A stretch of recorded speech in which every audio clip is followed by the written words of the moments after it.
আসসালামু আলাইকুম রহমতুল্লাহি ওবরকাতুহু। সম্মানিত দর্শক, বাংলাদেশের রাজনীতিতে শেখ হাসিনার কতটুকু গুরুত্ব রয়েছে বা আগামী দিনে তিনি রাজনীতিতে ফিরতে পারবেন কি পারবেন না, ক্ষমতায় আসতে পারবেন কি পারবেন না, বা সারা জীবন কি তাকে পলাতক হিসেবে থাকতে হবে কিনা, এসব বিষয়ে আলোচনার চাইতে সবচেয়ে গুরুত্বপূর্ণ যে বিষয় সেটা হলো চলমান এই সময়টিতে কেন বারবার প্রতিদিনই তাকে নিয়ে আমরা আলোচনা করছি। কেন টেকনাফ থেকে তেঁতুলিয়া পর্যন্ত বারবার শেখ হাসিনা, শেখ হাসিনা? কেউ গালি দিচ্ছে, কেউ তার পক্ষে বলছে, কেউ তার জন্য দোয়া করছে, কেউ তাকে চাচ্ছে, কেউ তাকে নিয়ে স্বপ্ন দেখছে, কেউ তাকে নিয়ে ভয় পাচ্ছে, কেউ দুঃস্বপ্ন দেখছে ইত্যাদি আরও অনেক কিছু। যেমন আমি একবার একটা অনুষ্ঠানে বলতেছিলাম যে শেখ হাসিনা আসতে পারে দিল্লির পক্ষ থেকে। তো কমেন্টস বক্সে গিয়ে দেখলাম যে একজন আহ, লোক, বেশ সিনিয়র পরিচিত লোক, তিনি বললেন যে রনি ভাই, আপনি এই কথাগুলো আর কখনো বলবেন না। এর কারণ হলো গত ১৫ বছর ধরে তার দ্বারা এতটা নির্যাতিত হয়েছি যে সে সে ফিরে আসবে এই কথা স্মরণ করার সঙ্গে সঙ্গেই আমার দম বন্ধ হয়ে যায় এবং আমার মধ্যে আতঙ্ক তৈরি হয়ে যায়। সাইকোলজিক্যালি আমি ডিসঅর্ডার হয়ে পড়ি। তো এই যে একটা অবস্থা, মানে আমি নিজেও ঠিক এই বিষয়গুলো জানতাম না।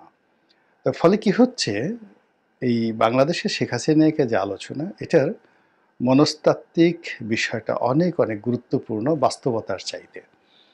যদি আপনি বাস্তবতা ধরেন তাহলে শেখ হাসিনার বয়স এখন প্রায় ৭৮ বছর।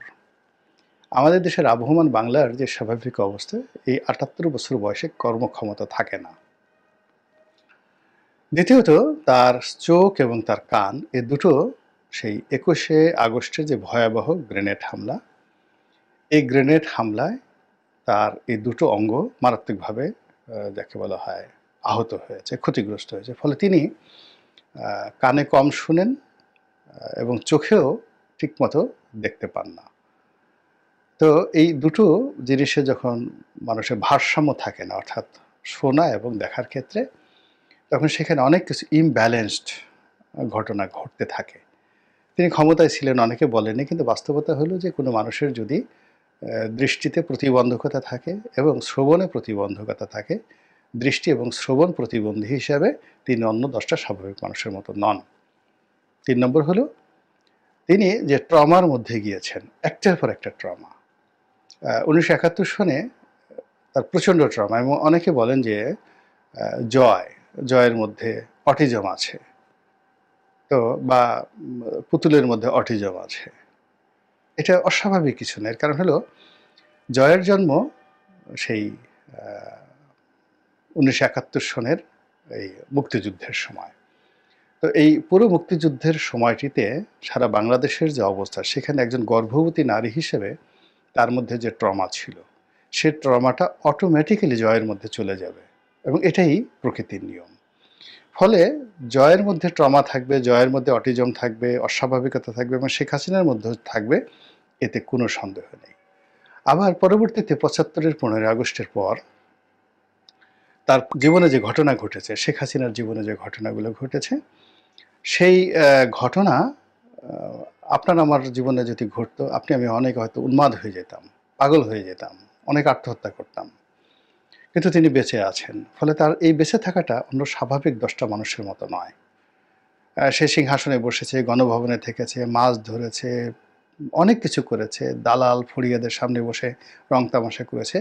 কিন্তু তার যে ছোট ভাই শেখ রাসেল, তো শেখ রাসেলের যে প্রিয় মুখটি তার সামনে এসেছে, শেখ কামালের মুখ এসেছে, শেখ জামালের মুখ এসেছে, এবং বঙ্গবন্ধুর যে পরিবার, মানে অন্য ১০টা পরিবারের মতো নয়। সে আবহমান বাংলার একটা সাধারণ পরিবার। আপনি দেখবেন যে শেখ হাসিনাকে সে বুকে জড়িয়ে ধরে ঘুমিয়ে থাকতেন, শেখ রেহানাকে আর এক বুকে জড়িয়ে ধরে থাকতেন, বাচ্চাদের সঙ্গে তার যে সম্পর্ক, তার মা সারাদিন পান খেতেন, ফজিলাতুন্নেছা, তারপর ওই পান খেয়ে খেয়েই দেখা গেল সে রাজনীতি নিয়ন্ত্রণ করতেন। একটা খুব স্বাভাবিক একটা পারিবারিক বন্ড তাদের মধ্যে ছিল, এবং এটা শেখ হাসিনা তার চাচাতো ভাই বোন থেকে শুরু করে সবার সাথে এই পারিবারিক বন্ডটা তিনি এখনও রক্ষা করেন, ছোটদেরকে স্নেহ করেন, এবং কোথায় আত্মীয় স্বজন আছেন, অনেক দূর সম্পর্কের আত্মীয় স্বজন, কেউ ফুফু খালা অসুস্থ হয়েছেন, তিনি কিন্তু দেখতে যেতেন তাদেরকে। এই পারিবারিক সম্পর্কটা তার মধ্যে আছে। তো সেই পরিবারের একেবারে ঘনিষ্ঠ যারা আছে তাদেরকে যেভাবে নির্মমভাবে তাকে মারা হয়েছে, এই ট্রমা তার মধ্যে আছে। এরপর যখন রাজনীতিতে আসছে, রাজনীতিতে তার উপর ২১শে আগস্টে গ্রেনেড হামলা হয়েছে। চট্টগ্রামের এরশাদ জামানাতে তার মিছিলের উপরে, সমাবেশের উপর গুলি করা হয়েছে। ১৮ জন লোক সেখানে মারা গেছে। তিনি যেখানে গেছেন সেখানে তার উপর ঢিল ছোড়া হয়েছে, গুলি করা হয়েছে। এই যে অসংখ্য ট্রমাকে নিয়ে তিনি যে স্বাভাবিক জীবনযাপন করবেন, এটা আশা করা যায় না। ফলে তার অনেক কথা বিসাদৃশ্য আছে, অনেক কথায় অ্যারোগেন্সি আছে, অনেক কথায় অসুস্থতার লক্ষণ আছে। এটাই স্বাভাবিক। কিন্তু যতদিন তিনি ক্ষমতায় ছিলেন, রেগুলার মেডিকেল ট্রিটমেন্ট, মানুষের ইতিবাচক কথা, মানুষের বন্ড তাদের মধ্যে ছিল। এবং এটা শেখ হাসিনা তার চাচাতো ভাই বোন থেকে শুরু করে সবার সাথে এই পারিবারিক বন্ডটা তিনি এখনো রক্ষা করেন। ছোটদেরকে স্নেহ করেন এবং কোথায় আত্মীয় স্বজন আছেন, অনেক দূর সম্পর্কের আত্মীয় স্বজন, কেউ ফুফু খালা অসুস্থ হয়েছেন, তিনি কিন্তু দেখতে যেতেন তাদেরকে। এই পারিবারিক সম্পর্কটা তার মধ্যে আছে। তো সেই পরিবারের একেবারে ঘনিষ্ঠ যারা আছে তাদেরকে যেভাবে নির্মমভাবে তাকে মারা হয়েছে, এই ট্রমা তার মধ্যে আছে। এরপর যখন রাজনীতিতে আসছে, রাজনীতিতে তার উপর ২১শে আগস্টে গ্রেনেড হামলা হয়েছে। চট্টগ্রামের এরশাদ জামানাতে তার মিছিলের উপরে, সমাবেশের উপর গুলি করা হয়েছে। ১৮ জন লোক সেখানে মারা গেছে। তিনি যেখানে গেছেন সেখানে তার উপর ঢিল ছোড়া হয়েছে, গুলি করা হয়েছে। এই যে অসংখ্য ট্রমাকে নিয়ে তিনি যে স্বাভাবিক জীবনযাপন করবেন, এটা আশা করা যায় না। ফলে তার অনেক কথা বিসাদৃশ্য আছে, অনেক কথায় অ্যারোগেন্সি আছে, অনেক কথায় অসুস্থতার লক্ষণ আছে। এটাই স্বাভাবিক। কিন্তু যতদিন তিনি ক্ষমতায় ছিলেন, রেগুলার মেডিকেল ট্রিটমেন্ট, মানুষের ইতিবাচক কথা, মানুষের যাকে বলা হয় প্রমোশন, বিভিন্ন কারণে তিনি দেখা গেল যে রাষ্ট্র ক্ষমতার এই চেয়ারে বসে অনেকটা সুস্থ ছিলেন। কিন্তু এখন তিনি প্রবাসে আছেন এবং শি হ্যাজ লস্ট এভরিথিং। তো সেই অবস্থাতে তার এই এক একটা দিন ১০০ বছরের মতো মনে হবে। ফলে তিনি এই যে ৭৮ বছর বয়সটাকে আরও ৬ মাস ১ বছর পর কীভাবে টেনে নেবেন, এটার সময় না আসলে বলা যাবে না। আপনি দেখেন বেগম জিয়ার কথা চিন্তা করেন। তিনি যখন প্রধানমন্ত্রী ছিলেন ২০০৬ সনে, আপনি দেখেন তার লাবণ্য, তার লালিত্য কোন পর্যায়ে। কিন্তু যেই মুহূর্তে তিনি ক্ষমতাচ্যুত হয়েছেন, তখন আপনি তার চেহারা দেখেন। আবার যেই মুহূর্তে তিনি জেলে গেছেন, তখন তার অবস্থা দেখেন। এবং এখন চেষ্টা করলেও তিনি আর ফিরে যেতে পারবেন না। তো এরকম রাষ্ট্র ক্ষমতা মানুষকে অনেক কিছু করে। তো আমাদের ডক্টর মোহাম্মদ ইউনূস দেখেন এখন কত সুন্দর চেহারা হয়ে গেছে, পালনে ছাড়েন।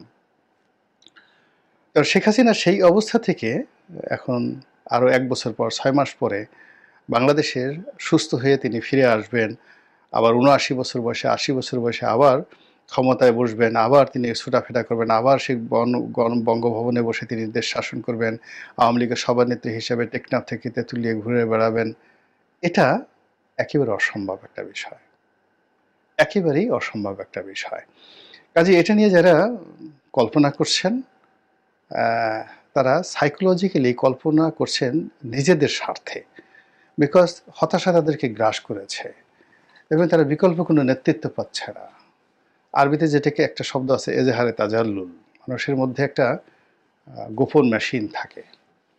সেই গোপন মেশিনের কারণে মানুষ করে কি, অন্যের যাকে বলা হয় আনুগত্য করে, তার কাছে মাথা নোয়ায়, তার হাতে চুমু দেয়, তার নেতৃত্ব মেনে নেয়। এই যে মানুষের মধ্যে যে অপরের আনুগত্য করার যে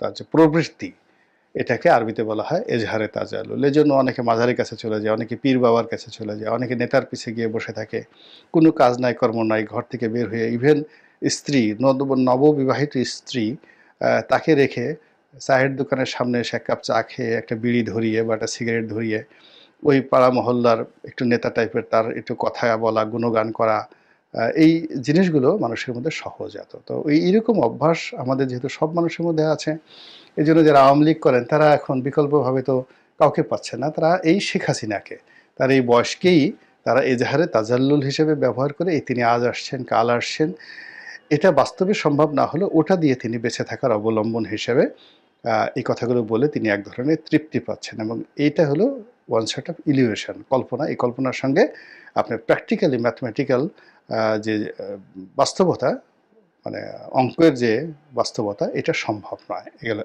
এক। ২ নম্বর হলো যে আওয়ামী লীগের রাজনীতি আদৌ সম্ভব হবে কিনা। এখানে দেখেন বাইরে যারাই গেছে তারা কথাগুলো বলছেন, বিভিন্ন কথাবার্তা বলছেন। এদের এই কথাগুলো দ্বারা আশান্বিত হওয়া কোনো রকম রিজন নাই। আপনি আওয়ামী লীগ রাজনীতি করতে পারবে কি না, তার বাস্তবতা হলো আওয়ামী লীগের যারা নেতৃবৃন্দ এখনো বাংলাদেশে আছেন তাদের কাছে জিজ্ঞাসা করুন।